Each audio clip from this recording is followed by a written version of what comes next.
Good afternoon, and welcome to another breathtaking version of Diatribes from the Voice of Doom. Now here's your brilliant and brazen host, Voice of Doom.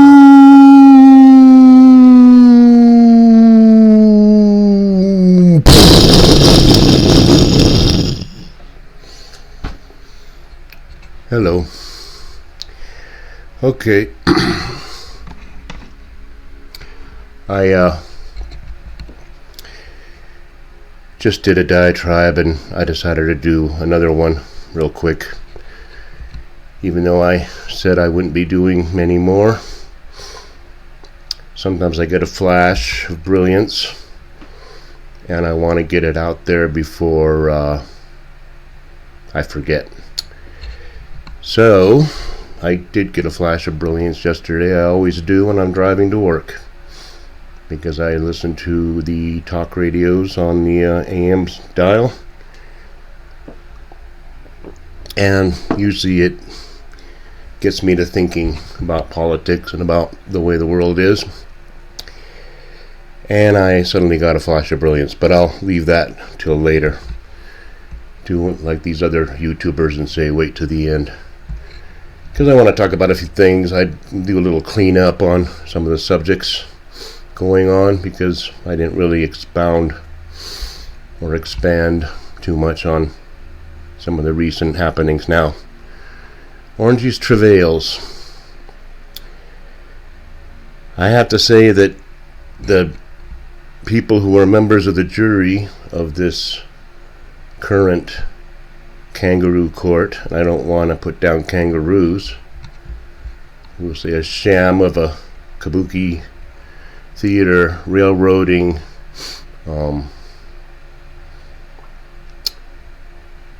just court of injustice. I don't have the words for it. Everybody knows that the stack has been stacked against Orangey at every turn. They always get judges who hate him, and they always get juries who hate him. So he's found guilty no matter what. Now, everybody, no matter what stripe, the Dukowskis, the Dershowitz, and the others, the legal touts, are saying that there's no charge here. They're just rummaging around trying to throw a bunch of crap of what Orangey has done in his past to try to paint him as a criminal. And it's like, we really don't have a charge, but just find him guilty because look at how bad he is. Now, I gotta say to the jury that you hold the future of our country in your hands, and you have a very hard decision to make, because you were picked explicitly and specifically because you hate Orangey and you want to do anything to get back at him. So that was your role, and that's what you are. But we have certain things that are the foundation, the fundamentals of the principles on which this so-called country was built. Freedom, liberty, pursuit of happiness, equal justice under the law, habeas corpus, due process. It's written in the Constitution what individual rights we have if we are accused of a crime. And that goes for everybody, except for Petri Dish. He's exempt. But I digress. Now, your responsibility is, what do you do when you get this big bag of nothing, big bag of air, hot, off the platter of a case, and you decide, has this person's due process been given to him? Does he have habeas corpus? Does he have any kind of a charge? Is he innocent until proven guilty? And if he's guilty, what is he guilty of? Now you can make a decision right then and there do you say, we don't care, we don't know what we just heard, but he's guilty. We have no idea what we just heard, but he's guilty. Okay. Then we can just pretty much roll up our sidewalks and call it a day. No more mortgage payments from me. None. Because there's no point in throwing good money after bad. And we'll go on about that, but that's a big responsibility, because we've seen juries who have been predisposed to a certain outcome right at the outset, haven't we? Was it in 1993 that we saw a man who allegedly killed 2 people, and the jury was bound and determined to see that that person was not guilty because of the sins of the past to all people of that particular shade of skin color. So you will be our anti-Jesus. You will be the person who pays for the sins of, who you get off, and that atones for everything. So we've seen juries do that, but this is a bigger issue than some football player decapitating people. This is about whether we have any kind of sort of electoral procedure at all, or whether we can just have kangaroos, deciding whether this candidate should or should not be allowed to run.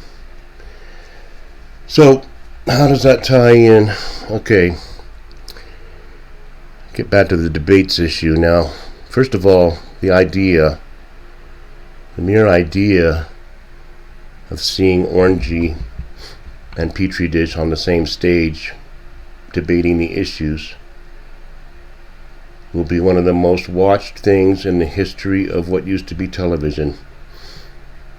It'll be bigger than any Super Bowl, because who's not going to want to watch Petri Dish?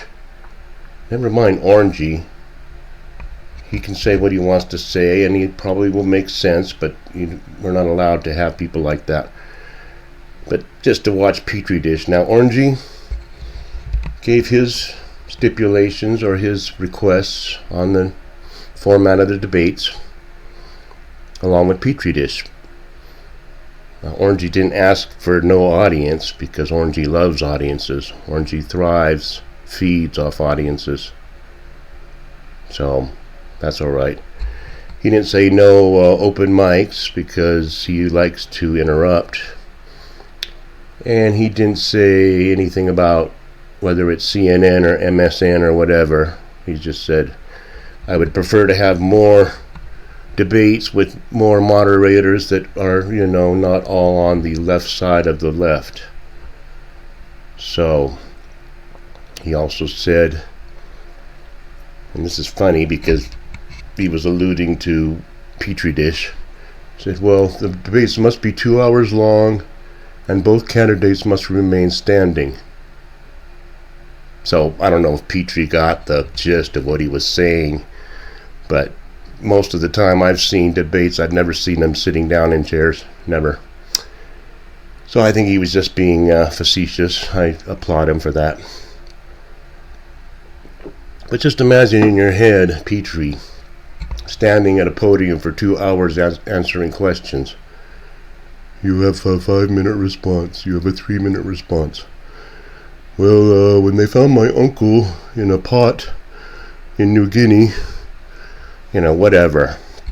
He could say whatever the hell he wants. It's going to be entertaining as hell. I mean, everyone's going to want to watch it, so that'll be fun. But I talked about the trial. Now, this debate, Petri knows, well, he doesn't know, but his people know that he cannot get on a stage and debate anybody. I don't care who it is. They know that. They know there cannot be a debate. Now, how are they going to get out of it? They've already said they're going to have one. Well, we'll just put all our chips into, let's just hope that Orangey gets convicted unjustly on a charge that nobody knows. And then Petrie, in his noblesse oblige, I could not possibly find it in my conscience to debate a convicted felon. So they're hoping for that. Now we'll see what happens with this trial. From what I've heard on the news, that if he's found guilty, then he can be immediately remanded to jail. I'd like to see the reaction to that.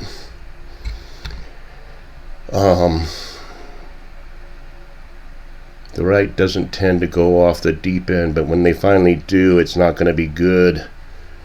It's not going to be like the Capitol where you go in with horns and a few signs, break a few windows. No, it'll be bad.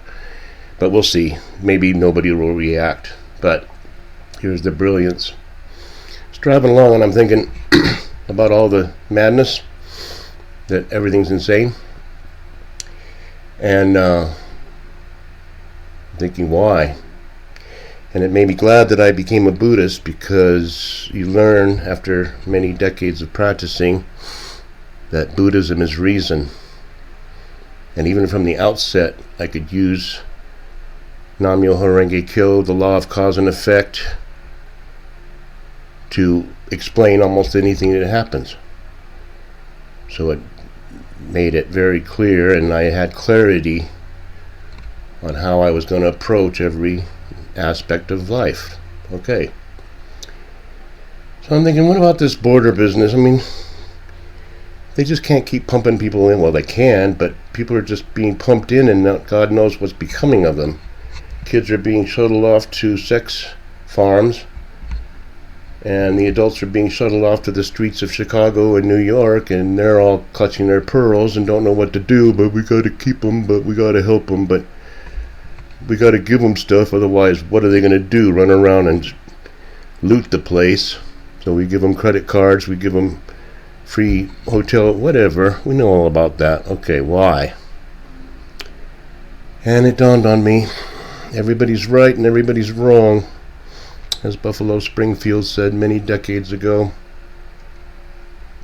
This will be throwing a bone to everybody. Left, right, woke, asleep, everybody. The reason this is happening is karma, the law of cause and effect, and to put it in a more simple term, what goes around comes around. Now, what happened in history? Okay. Europe became the center of enlightenment and civilization in about the 15th, 16th, 17th century. Now, they did not say, let us go to war with China, which was already a civilized, established empire. They didn't say, let's go after, all these other established places. What they said was, let's go to all these places full of savages, South America, North America, what have you, Africa, India, and colonize those places and plunder them and create our own little empires. It was done by the British, it was done by the French, it was done by the Dutch. And then Germany wanted to jump in at the last minute, and then all, things went bad. Colonization. That's what the wokesters are yelping about. Colonizers. Well, there were colonizers. They brought disease to the indigenous people of the savage areas where they were taking over. They plundered their resources. Aztecs or what have you. Montezuma, all those guys. Cortez, take all the gold, take it back to England, take it back to Italy, take it back somewhere. Spain. Okay. Here's the bottom line. I'm not going to pussyfoot around anymore. What goes around comes around. The civilized, white-dominated areas, the cradle of enlightenments, are being colonized by the indigenous people coming back. Coming to us. And how are they plundering? You see how they're plundering. They're plundering by us making it easy for them to come here and giving them all kinds of crap. So it's just the exact same thing, only opposite. And we have it coming, and it's going to keep on coming. So there's some brilliance for you. You're not going to hear this from Tucker. You're not going to hear this from all the brilliant Elon Musks. Only from me. So you're welcome to the 2 or 3 people that watch this. That was a pretty good one. Have a good day. Bye, everybody.